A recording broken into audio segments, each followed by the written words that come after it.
Alors, comme on voit dans le Manishtana, il y a marqué Manishtana, bon, voilà, je ne vais pas vous le lire, on l'a déjà lu. Eh bien, il y a marqué après la traduction, toutes les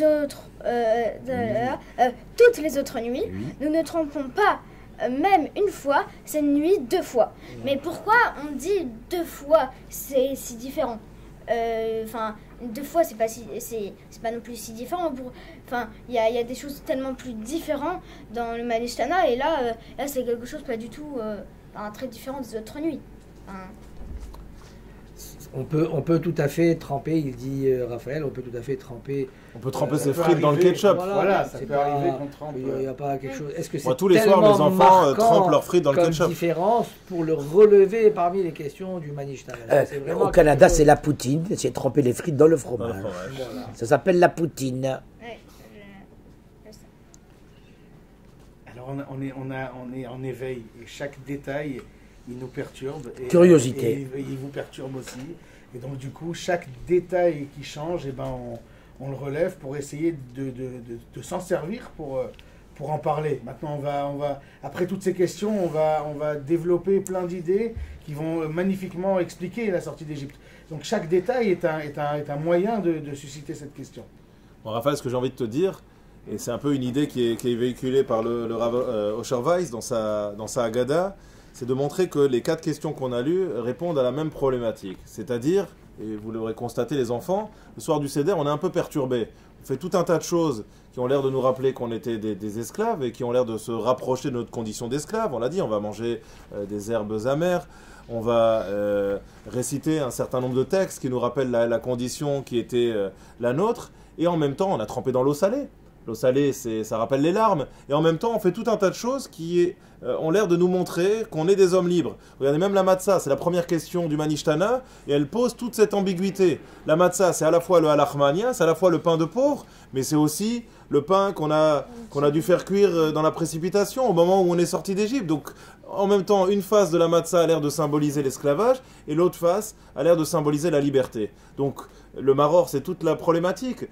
On vient de manger de la matzah, et puis, on va manger du maror. Le maror, ça a l'air de signifier exactement l'inverse. Le karpas signifie aussi et met en avant cette ambiguïté. L'eau salée, le premier trempage, ça rappelle plutôt quelque chose de triste. Ce sont les larmes que nous avons versées pendant l'esclavage. Alors que le charoset, même si c'est le ciment, il est sucré. Le charoset, lui, il est là pour adoucir l'amertume du maror. Donc ce double trempage, finalement, montre toute l'ambiguïté, comme on le soulignera aussi dans la dernière question, où on montre qu'on peut manger aussi bien assis qu'accoudé les autres nuits. Cette nuit-là, on est tous accoudés, donc on a l'air de montrer qu'on est des hommes libres. Or, pourtant, on a fait tout un tas de choses qui ont l'air de montrer exactement l'inverse. Et à nous, maintenant, de voir de quel côté on a envie de s'inscrire le soir de Pessah. Est-ce qu'on veut rester des esclaves? Est-ce qu'on veut rester prisonnier du maror et de l'eau salée? Ou est-ce qu'au contraire, voilà, on veut se projeter dans le charoset qui a l'air très très appétissant? Alors, on remercie Stéphane pour ce magnifique charoset, dont on vous donnera peut-être la recette à la fin de ce seder, et de devenir de véritables hommes libres. J'aimerais juste préciser une chose, parce qu'il y a toujours quelque chose qui m'interpelle dans cette histoire du trempage, c'est que la descente en Égypte, elle a commencé par un autre trempage. La tunique. Tragique. La tunique de Yosef. Dans le sang. Quand les frères, justement, ils l'ont mis dans le sang, et ils l'ont amené chez le père. Donc c'est une catastrophe. C'est une catastrophe.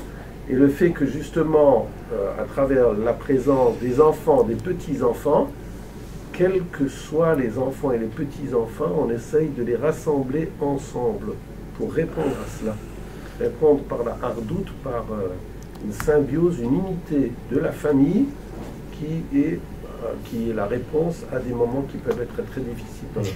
Et le deuxième trempage qui rejoint l'idée du rabbin Spingard, c'est que quand ils ont aspergé sur les linteaux et sur le mashkof et les mezuzot, ils ont pris cette agoudat ezov, ils ont pris un bouquet d'hysope qui est une petite plante qui, elle, a permis justement que le peuple juif soit libéré. C'est dire que d'un côté, il y a eu cette désunion, ce trempage qui a provoqué la descente en Égypte, et il y a eu la notion de agouda, de hardout, comme vous dites, qui a permis, et donc c'est l'humilité avec cette petite plante, qui a été aspergé et qui a permis justement la sortie du peuple juif à ce moment-là, donc la réparation de ces deux trempages.